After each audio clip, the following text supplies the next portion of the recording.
తెలంగాణ రాష్ట్ర ఉద్యమంలో కళాకారుల పాత్ర అనేది అద్వితీయం.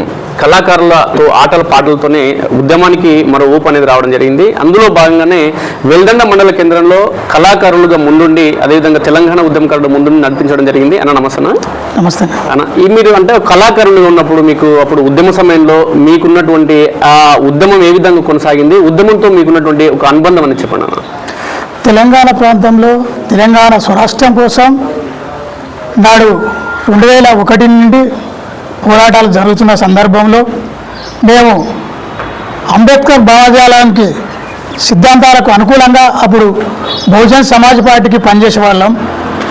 కేసీఆర్ గారు ఎప్పుడైతే తెలంగాణ రాష్ట్ర సమితి తెలంగాణ రాష్ట్రం కోసానికే సాధించడానికే పార్టీ పెడుతున్నా మరి తెలంగాణ రాష్ట్రాన్ని ఏర్పడ్డ తర్వాత తొలి ముఖ్యమంత్రిగా దళితులనే చేస్తానే పిలుపును అందుకొని రాష్ట్ర వ్యాప్తంగా ఉన్న బహుజనవాదులు మొత్తం ఉద్యమానికి అటాచ్ కావడం జరిగింది. అందులో భాగంగానే మేము 2024 తర్వాత టీఆర్ఎస్ పార్టీకి ఆనాడు ఉద్యమ పార్టీకి కలిసి మా యొక్క కళలను గళాలను సాహిత్య రూపకంగా మరి ప్రజలకు వివరించి తెలంగాణ ఉద్యమంలో ఆనాటి నుండి తెలంగాణ రాష్ట్రం ఏర్పడ్డంత వరకు మడమ తిప్పకుండా పోరాటం చేసినటువంటి చరిత్ర ఇక్కడ వెల్దండ కల్వకుర్తి ప్రాంతంలో ఉన్నది. ఇప్పుడు కళాకారులుగా మీరు ప్రతిరోజు అంటే ఒక ప్రోగ్రాం నడవాలంటే కళాకారులు స్టేజ్ పైన ఉండాల్సిందే. కళాకారులు ఉంటేనే ఒక 100 మంది 1000 మంది జమ కావడం జరుగుతుంది. అంటే ఉద్యమ సమయంలో ముందున్న మీరు తెలంగాణ రాష్ట్రం ఏర్పడిన తర్వాత ఎందుకు కళాకారులకు అనేది ప్రాధాన్యం లేకుండా పోతుంది? మరి ఉద్యమ సమయంలో అంత ముందుండి పోరాడిన మీరు తెలంగాణ రాష్ట్రం ఏర్పడిన తర్వాత ఇట్లా హక్కుల కోసం కావచ్చు, అప్పుడున్నటువంటి ప్రభుత్వాలు లేదంటే అధికార పార్టీలు కావచ్చు, ప్రతిపక్ష పార్టీలు ఆ నాయకులు చెప్పినటువంటి మాటలు మర్చిపోయిన క్రమంలో, మాట తప్పిన క్రమంలో ఎందుకన్నా మీరు ముందుకు రాలేకపోతున్నారు? తెలంగాణ ఉద్యమంలో ముఖ్యంగా కళాకారులుగా ఉద్యమకారులుగా వెనకబడబోవడానికి ప్రధాన కారణం అంటే ఇక్కడ ఉన్నటువంటి నాయకత్వం లోపమే. ఎందుకంటే ఉద్యమ పార్టీగా తెలంగాణ రాష్ట్ర సమితి ఉండి 10 ఏళ్ళు గవర్నమెంట్లో మరి కేసీఆర్ గారు ముఖ్యమంత్రిగా ఉన్నప్పుడు ఇక్కడ కింది స్థాయిలో ఉన్నటువంటి ఉద్యమకారులను గుర్తించడానికి రాజకీయ సమీకరణలు, రాజకీయ పునరీకరణ పేరుతోని ఈ విద్య పార్టీలో ఉన్నటువంటి అప్పుడు ఎవరైతే ఉద్యమానికి ద్రోహంగా పనిచేసారో అదే నాయకులు ప్రాతినిధ్యం వహించడం వల్ల ఈ ప్రాంతంలో పూర్తి స్థాయిలో ఉద్యమకారులకు అన్యాయం జరిగింది అనేది వాస్తవం. ఎవరు కూడా పై నాయకత్వానికి చెప్పకపోవడానికి, ఎందుకంటే వాళ్ళ ప్రలోభాలకు, వాళ్ళ రాజకీయాలకు, వాళ్ళ గెలుపోవటంలకు సంబంధించినవి మాత్రమే పై నాయకత్వానికి చెప్పుకున్నారు తప్ప ఉద్యమకారులను ఎక్కడ కూడా పట్టించుకోలేదు. ఉద్యమకారులకు ఏ ఒక్కడే లక్ష్యం, తెలంగాణ రాష్ట్రమే సాధించుకోవాలి, ఈ రాష్ట్రం బాగుపడితేనే, రాష్ట్రం సాధిస్తేనే మా బతుకులు బాగుపడతాయి, మా బిడ్డలు బాగుపడతామని మేము అహర్నిశలు 24 గంటలు 18 గంటల ఉద్యమాలకే మేము పనిచేసినాం. అట్లా పనిచేసి అప్పుడున్నటువంటి ఇప్పుడు ఎదిగి వచ్చినటువంటి రాజకీయ పార్టీలు అప్పుడు వచ్చినటువంటి వాళ్ళు కూడా రియల్ ఎస్టేట్ దందాలో డబ్బులు, భూముల దందాలో డబ్బులు సంపాదించుకోనికే వాళ్ళు ఒకవైపు పోతుంటే మా ఆత్మగౌరవమే మా నినాదం, మా రాష్ట్రమే మాకు లక్ష్యం అనే నినాదంతో మేము ఈరోజు ఈ ప్రాంతంలో మేము ఉద్యమాలు చేసినాం. దానివల్ల కూడా మేము ఆర్థికంగా పూర్తి స్థాయిలో దిగజారిపోయినాం. కాబట్టి అప్పుడు ఉన్నటువంటి ప్రభుత్వం కూడా ఎక్కడ కూడా పట్టించుకోలేదు, చెప్పేటోళ్ళు లేకున్నారు.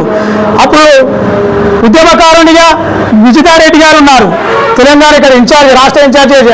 మరి కేవీ రెడ్డి గారు ఉన్నారు, రేవంత్ రెడ్డి గారు ఉన్నారు, మరి ప్రొఫెసర్ బాలాసింగ్ గారు ఉన్నారు, శ్రీనివాసరావు గారు. వీళ్ళెవ్వరు కూడా పైనాయకత్వానికి దగ్గరకు పోలేక చెప్పలేకపోయిండు. ఎందుకంటే అప్పుడే వచ్చినటువంటి జయపాల్ యాదవ్ గారు పట్టించుకోలేదు. తర్వాత వచ్చినటువంటి ప్రస్తుతం ఉన్న ఎమ్మెల్యే గారు కూడా అప్పుడు ఎమ్మెల్సీగా కూడా ఆ గవర్నమెంట్లో కొనసాగారు, వారు కూడా పట్టించుకోలేదు. అయినా కూడా ఎవరికి ఎక్కడ కూడా ఉద్యమకారులను పట్టించుకోకుండా నిర్లక్ష్యం చేశారు. కాబట్టి తెలంగాణ రాష్ట్రానికి కేసీఆర్ ఉద్యమకారుడే. మరి ఆ ఉద్యమకారులకు ఆనాడు అన్యాయం జరిగింది, పట్టించుకోలేదు.